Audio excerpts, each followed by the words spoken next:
So how do you know if you actually found a good deal? If you're a multifamily real estate investor and you're out there trying to find good deals in this market, how do you know you found a good one? My name is Todd Robinson. I'm the founder of Multifamily Deal Makers. I teach real estate investors how to grow and scale their real estate portfolio using other people's money. I'm a real estate finance and investment lawyer by trade. I've got my own law firm here in Atlanta, and I've got my own portfolio of over 750 units, $85 million of assets under management. Make sure you subscribe to this channel if you want to learn these types of tips and tricks and grow and scale your real estate portfolio. Now, let's get into it. So how do you know if you found a good deal? Well, I'll give you a quick back of the napkin analysis for you. Number one, you need to know what your NOI is. NOI is net operating income.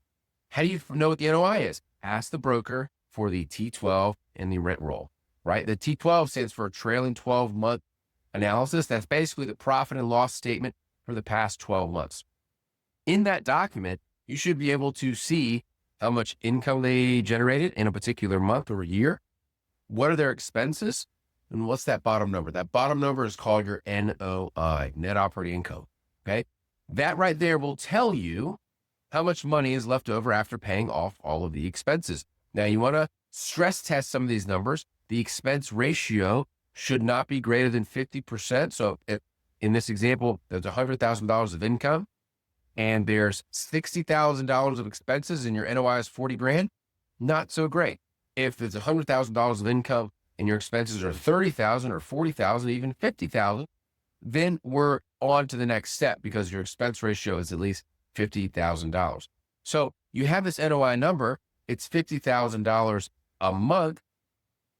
But let's say you're in an area where the cap rate for this particular deal is really low, right? So how do you know what the value is? If it's $50,000 a month, that leads to about $600,000 a year in NOI. You got to multiply that by a cap rate to determine what the value is.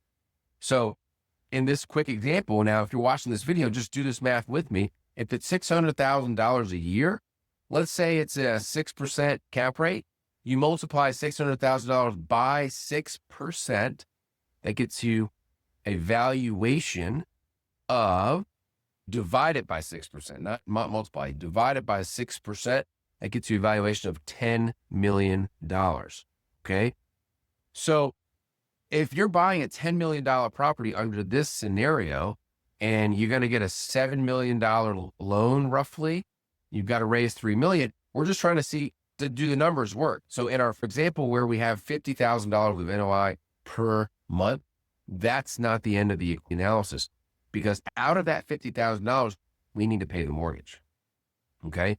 We need to pay the mortgage. So in a $10 million example of a $10 million property, let's say the loan is $7 million and the interest rate is 6.5% roughly. That's an annual interest payment of $455,000 a year. Now, do the math with me. Divided by 12, just pull up your calculator. That gets you a payment to the mortgage company of $37,000 a month.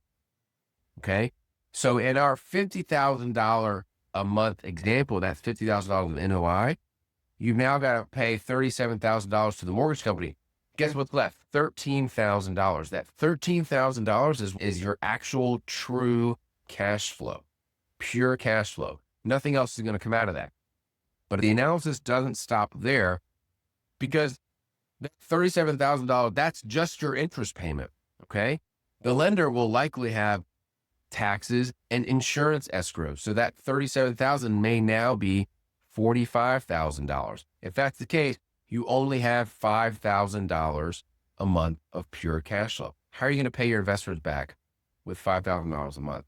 Okay. So this is the analysis you need to undertake back of the napkin to see, do the numbers initially make sense? Do the in-place numbers make sense? Right? Once you determine if the in-place numbers can make sense, then you look at, what can we create? What value can we create in this property to increase that NOI number, that bottom NOI number? So you want the value to increase by charging higher rents. You can't charge higher rents unless you've got more value. How do you create more value? You create more value by improving the property, right? Maybe improving each individual unit or improving the amenities. There's lots of different ways you can add value. That's another video for another time.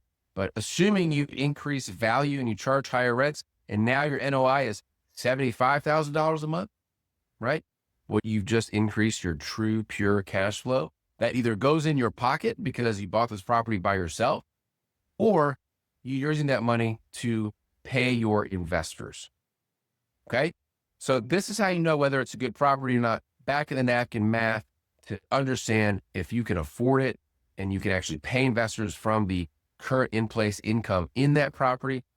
You want to learn how to grow and scale your real estate portfolio using other people's money. I want you to click on this subscribe button and I want you to follow this account and get in touch if you're interested to learn more.